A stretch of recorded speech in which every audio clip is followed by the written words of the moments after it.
Namaste to all. In this short audio, we will understand Purush Sukta mantra number 18, 19, 20 and 21. Purush Sukta is actually 31st chapter of Yajurveda, and Purusha indicates Almighty God in this Sukta. Basically, all the mantra speaks about the qualities of Almighty God. And mantra number 18 is very special because mantra number 18 is inspiring a yogi to give the knowledge about Almighty God here. So the mantra has a question inbuilt into that and that question is not known basically. Maharishi Dayananda Saraswati beautifully writes the meaning of the mantra. First let's see the mantra.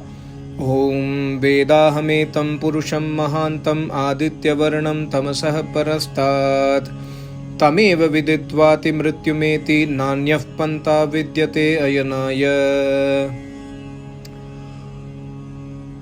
There is a question inbuilt inside this mantra. By knowing what can one become wise, or can you become wise as a human being? By knowing what? The answer is there inside the mantra. A yogi is preaching this mantra like this. I am certainly wise because I know the Purusha, the Supreme Lord, whose attributes have been described as one who is the greatest of the all, the oldest, eternal, self-effulgent, above and beyond the darkness of ignorance and nescience. Nescience means avidya. God is beyond avidya. God does not have any avidya in him. No one can become wise without knowing him, because by knowing that Purusha, the Supreme Lord alone, can a man cross the death and attain to the state of highest bliss or the final emancipation, which is beyond death. There is no other means of reaching that state. Here Maharishi writes a beautiful commentary. The use of the word only, that is called as Eva in the mantra, shows that no one should ever offer the slightest worship to anyone except this Almighty God who is described in the Vedas. So worshipping any other Almighty God, like people say that Rama is God, Krishna is God, Allah is God, Jesus is God, or any other God, self-created God, should not be worshipped. That is what Almighty God says in this mantra. Maharishi further writes that this in fact is the meaning is also apparent from the words Nanyaha Pantha Vidyate. There is no other way for reaching the final goal. There is no other way of obtaining happiness, either in the affairs of this world or in those concerning the other world. That means the next births. The only road to happiness is the worship of Almighty God alone. There can be no doubt that by believing and worshipping another as a God, man comes to grief. The settled conclusion in this mantra, therefore, is that the Purusha alone is the legitimate object of worship by all men. So we must never worship any other God as God other than the God mentioned in the Vedas. Especially in this mantra, God says that Nanyaha Panta Vidyate Ayanaya. You cannot escape the cycle of birth and death by worshipping any other Almighty God. Only by knowing this Almighty God, who is the Purusha, who is beyond darkness, who is beyond ignorance, who is beyond avidya, only by knowing this Almighty God, you can escape the cycle of birth and death and attain moksha. That is the knowledge of this mantra. The next mantra is mantra number 19. Beautiful mantra. Om Prajapatischarati Garbe Antara Jayamano Bahuda Vijayate Tasya Yonim Paripashyanti Dhiras Tasminnah Tastur Bhuvanani Vishwa. Maharishi writes like this. The Lord of creatures, the ruler of all the animate and inanimate world, resides within it as its indwelling ruler. God is omnipresent. He resides inside the world. He resides outside the world. He resides everywhere. He is unborn and increate. God never takes birth. God is Swayambhu. God does not need to take a human body, human birth or animal birth, etc. By his might alone, the whole world is decked out with variegated objects. Those who can concentrate their mind upon that Almighty God obtain a perfect vision of His nature. That is, they know that the way to realize Him is the performance of righteous acts and the acquisition of Vedic knowledge. This is a very, very important statement. Performance of righteous acts. There are so many people who argue to me in YouTube that Vedas got corrupted, people misunderstood Vedas, so that is why God revealed the Quran. People argue that no, Vedas are old, that is why we have to read Bible. Actually, we have to understand Vedas are never written. These are eternal knowledge which emanates from Almighty God even today.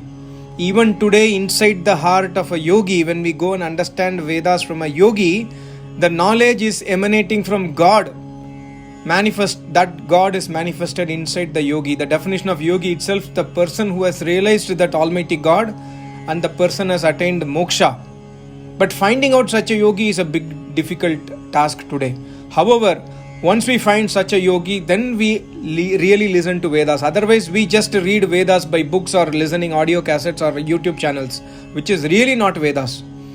So, performance of righteous act is those acts which are in accordance to the Vedas. For example, Vedas says ahimsa, do not eat non-vegetarian food. Other book says, Bible says, Quran says, or other book says that you can eat fish, you can eat meat. So this is contradicting Vedas. So we have to always perform the righteous acts. Otherwise we can never reach to the feet of Almighty God. Further, Maharishi writes, in Him all the words find their support. Verily in Him the Supreme Lord do the constant and wise rest satisfied and secure by obtaining the bliss of emancipation. So only in that Almighty God that everybody can realize the moksha. Without Almighty God there is no moksha. That is what the mantra is saying. And the next mantra number 20 is like this. Om yo deve bhaya atapati yo devanam purohitah purvo yo deve bhayo jato namo ruchaya brahmaye. Maharishi writes, the all-pervading, the perfect Purusha sheds his luster to the inner sense of the learned, but not into the inner sense of anybody else. So God reveals the knowledge of Vedas in the inner self of the learned. Learned people means people who are wise people who do tapasya, people who do righteous acts, people who follow Vedic dharma in life are the learned people. In fact, Manu Smriti, Manu Bhagavan says, Yo anudvitya dvijah vedam anyatra kurute shrama. One who is doing hard practice to read Bhagavad Gita, to read Bhagavad Purana, to read other shlokas, Hanuman Chalisa, they are not called as learned people. They are aniditya, they are unlearned, they are not wise people. Wise people are those people who spend their efforts in realizing and understanding Almighty God through Vedas. So God says in this mantra, God reveals the knowledge of Vedas inside the learned people mind, not to the other people. God is the chief priest and the benefactor of the learned because God bestows on them the bliss of moksha, which contains all the happiness. God has been in existence from before the birth of the learned because He is eternal. That's why the moment we say Sri Krishna is God, Sri Krishna cannot be God because He took birth. Yes, Sri Krishna spoke the eternal knowledge of Vedas, which emanates from Almighty God and gave in the form of Gita to Arjuna. But for us to understand that knowledge of Vedas of Sri Krishna, we have to be learned of Vedas. Otherwise, we cannot understand what Krishna is trying to say there. We will misunderstand that Sri Krishna is Almighty God. We will misunderstand that no, we can worship Almighty God as Sri Krishna, we can worship Nirakar, we can worship Sakar, everything is okay. That is not the message of Sri Krishna there. Further, Maharishi writes, our salutations are due to the lovable Brahma, Namo Ruchaya Brahmaya, mantra says. Our salutations are due to the lovable Brahma and to his servants who have acquired his knowledge from the learned. Love that Almighty God and with the love of a child for its parents. Just like a child loves their parents, the learned acharyas love that Almighty God. So our salutations are there for both Almighty God as well as those acharyas. Here, those learned people are called as servants. We should never misunderstand the word servant. People have been asking me that Vedas says that slavery is there. No, this is servant means submitting the will to Almighty God. I am the servant of Almighty God means I have fully submitted my will to Almighty God. I don't expect the result of my karmas. I just do my karmas and I have submitted my will fully to Almighty God. Then I am called a servant of Almighty God. And here God says, these people are also to be respected because they love that Almighty God just like a child love their parents. What a beautiful mantra. Next mantra is number 21. Om Rucham Brahmam Janayanto Deva Agre Tadubruvan Yasta Vaivam Brahmano Vidyatasaya Deva Asanvashe. Maharishi writes, may the learned Acharyas who acquire this most lovable divine knowledge of Vedas, which is born out of Almighty God, and hence they are called as His child, they teach and the means of acquiring it to others. This is the Guru Shishya Parampara God is saying.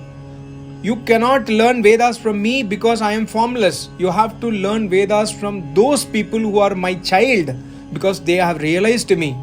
Go and learn Vedas from those yogis, those acharyas who are like my child. They will give you the knowledge. So mantra says, we are praying to Almighty God, oh God, please take me to such a person who is learned of Vedas, who has realized Almighty God. Maharishi further writes, he who acquires the knowledge of Brahma in this way is called as Brahmana. There is no caste system in Vedas. This mantra also proves. When we learn about Almighty God through the Vedas, after acquiring the knowledge about Almighty God, we will become Brahmana. The senses come under the control of the Brahmana who know the Brahma, but never under the control of one who does not know about that Almighty God. So people who call themselves a Brahmana are not Brahmana. Those people are called as Brahmana who has perfect control on their senses. This is what the mantra is preaching to us. I hope you understood. Thank you so much. Namaste. Om.